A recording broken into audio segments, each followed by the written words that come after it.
ikhwan-ikhwan yang ganteng, udah ganteng, pintar, soleh, kadang-kadang jin wanita juga naksir. Karena ndak ada jin laki-laki yang sesoleh dan seganteng laki-laki yang ditaksir, makanya wah aku kepengen sama mas-mas ini ah. Nah, itu ada. Mereka cemburu, sebagaimana kita kalau sudah punya istri atau punya suami merasa cemburu kalau pasangan kita dekat-dekat dengan lawan jenis selain kita. Pasti kita akan mendukung kecemburuan kita ini dengan segala hal. Baik itu membilangi pasangan kita atau mungkin langsung bilangi lawan jenis yang mengganggu pasangan kita. Bukan hanya membilangi, kalau kita salah ku cowok, baku hantam. Sebelum mulai, yuk dukung dakwah Fethizon TV dengan like, subscribe, dan nyalakan notifikasi. Jazakumullahu khairan katsira.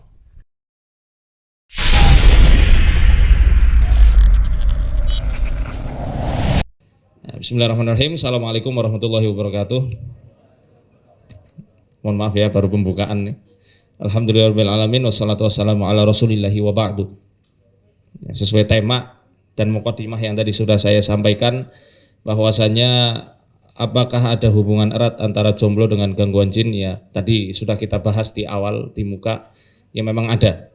Jin itu memang suka menghalang-halangi manusia karena mereka pun sama seperti kita. Kalau melihat ikhwan-ikhwan yang ganteng, udah ganteng, pintar, soleh, kadang-kadang jin wanita juga naksir. Karena ndak ada jin laki-laki yang sesoleh dan seganteng laki-laki yang ditaksir, makanya wah aku kepengen sama mas-mas ini ah. Nah, itu ada.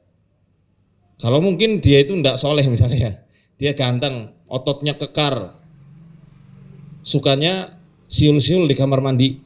Kadang-kadang jin wanita khabithah ngelihat, wow, ada laki-laki nih berotot, kekar, cakep, aku suka sama dia, akhirnya masuk.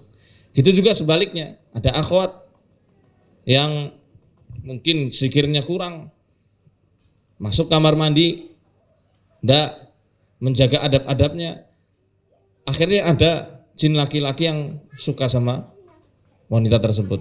Oleh karenanya Nabi SAW sudah menjelaskan dalam hadisnya, inna hadhil husus muhtadiratun. Sesungguhnya toilet-toilet ini adalah muhtadirah. Muhtadirah ini adalah tempat hadirnya bangsa jin yang fasik. Idza ata ahadakumul khala falyaqul Allahumma inni a'udzubika minal khubuthi wal khaba'ith. Maka kalau salah seorang di antara kalian mau masuk kamar mandi, ke toilet, hendaklah dia mengucapkan Allahumma inni a'udzubika minal khubuthi wal khaba'ith.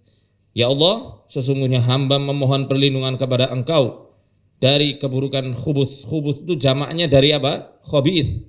Khabith artinya adalah jin laki-laki yang fasik, yang jahat, yang keji, itu khabith. Wal khaba'ith, khaba'ith jamak dari khabithah, jin wanita yang keji. Dan ini nyata terjadi ketika saya di kantor. Mungkin saya pernah sharing cerita ini ya. Waktu saya kelas 5 KMI di Pondok Modern Darussalam Gontor, saya punya kakak kelas dari Sulawesi. Orangnya memang cakep, kesurupan jin wanita, sehingga setiap harinya dibikin mimpi basah terus menerus. Sehari bisa sampai 5 kali lebih. Walaupun dia ketiduran, mimpi basah. Karena saking tersiksanya diruqyahlah sama guru saya, Ustadz Lutfi Andriansah hafizahullah. Ya. Ketika diruqyah, baru itu jin wanitanya muncul. Lenggak-lenggok, jadi lenceh kayak gitu ya. Laki-laki tampangnya, tapi jiwanya jiwa wanita. Jangan pisahkan aku dari anak ini. Kenapa? Aku suka sama dia. Lah kenapa suka?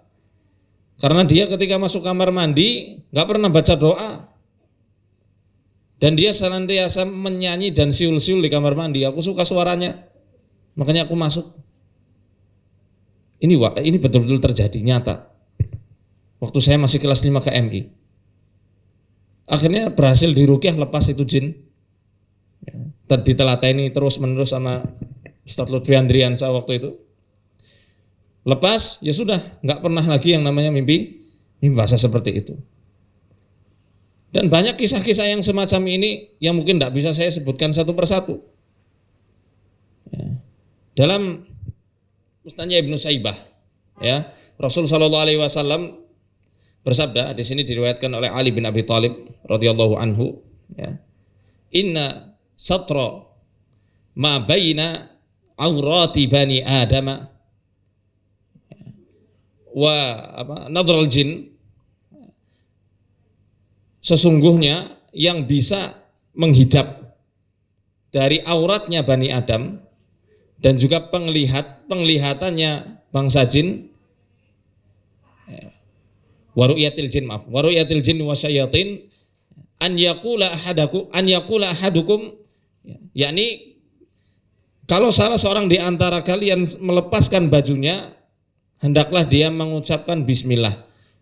Karena dengan mengucapkan bismillah inilah yang menjadi penghalang antara aurat kita dengan penglihatannya jin dan setan yang ada di sekitaran kita.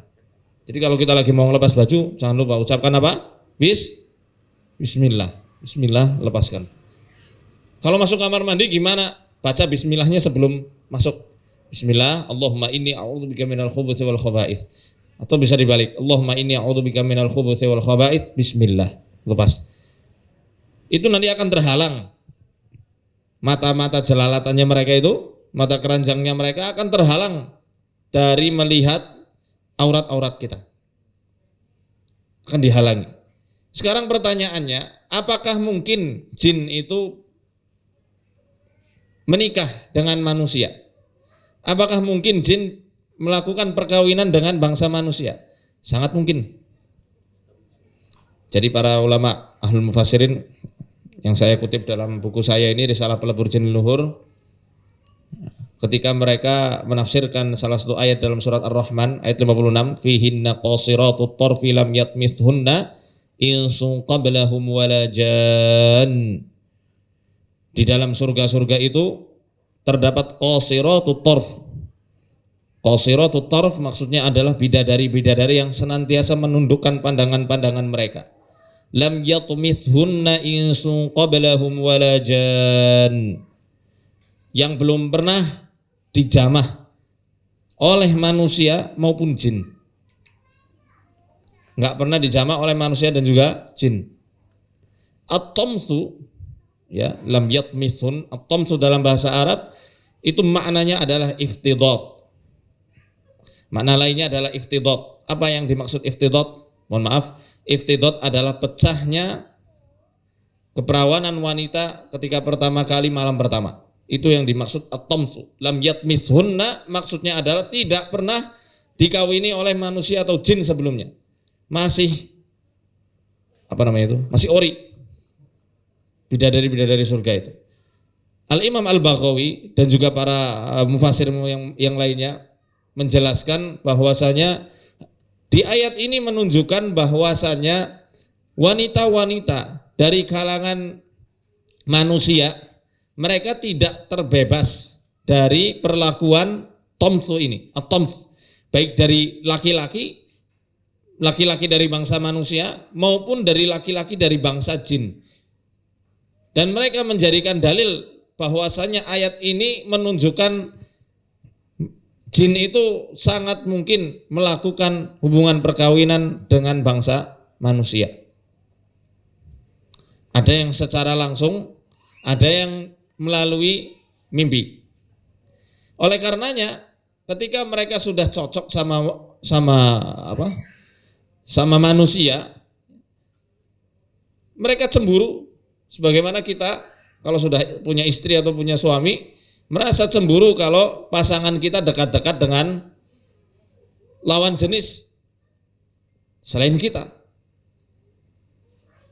Pasti kita akan mendukung kecemburuan kita ini dengan segala hal.